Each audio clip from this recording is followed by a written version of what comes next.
Ce 18 mai, ils auraient dû célébrer leurs noces de bois, c'est-à-dire leurs 5 ans de mariage. Mais cette journée d'anniversaire sera loin d'être gaie pour Lady Gabriella Windsor, qui, le 25 février, a fait ses adieux à son époux, Thomas Kingston, retrouvé mort. La thèse du suicide est privilégiée, même si elle n'a pas été officiellement évoquée. Publicité l'ex-fiancé de Pippa Middleton flashback. 18 mai 2019, domaine de Windsor. Un an tout juste après Harry et Meghan, Lady Gabriella Windsor épouse, en la chapelle Saint-Georges, Thomas Kingston. Un financier qu'elle a rencontré quelques années plus tôt.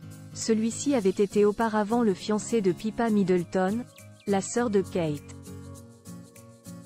Le monde de l'aristocratie est petit.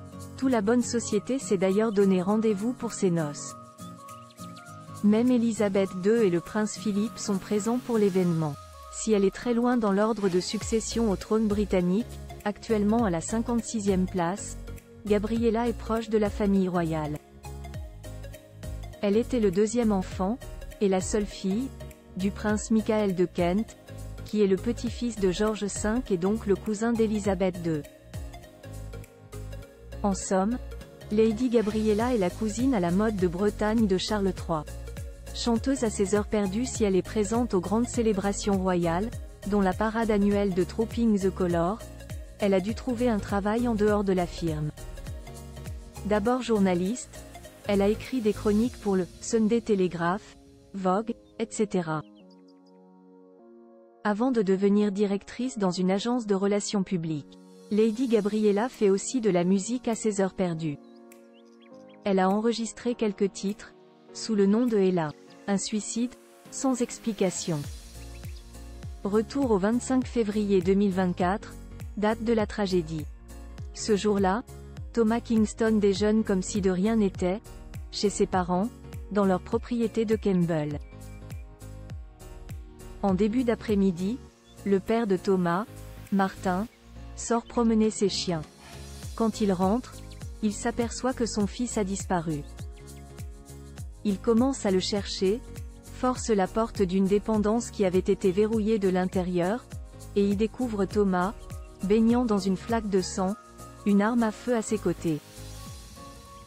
Le rapport de police a conclu que Thomas Kingston était décédé d'une blessure traumatique à la tête.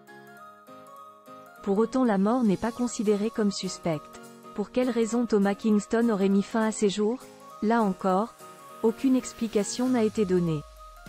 Mais on sait qu'il était resté marqué par ses années à Bagdad en tant que négociateur d'otages, où il avait frôlé la mort à plusieurs reprises, notamment dans un attentat suicide. Retour à Kensington Palace au lendemain de la mort de Thomas, Lady Gabriella a publié un communiqué dans lequel elle saluait « cet homme exceptionnel qui a illuminé la vie de tous ceux qui l'ont connu ». Aux funérailles, qui ont eu lieu le 12 mars, Lady Gabriella a pu compter sur le soutien de son cousin adoré, le prince William. Mais depuis, elle n'a fait aucune apparition publique. Elle a même quitté son luxueux appartement de Notting Hill, pour retourner vivre chez ses parents, à Kensington Palace. Ils n'avaient pas d'enfants mais furent heureux jusqu'à la fin, a confié un ami du couple au Daily Mail.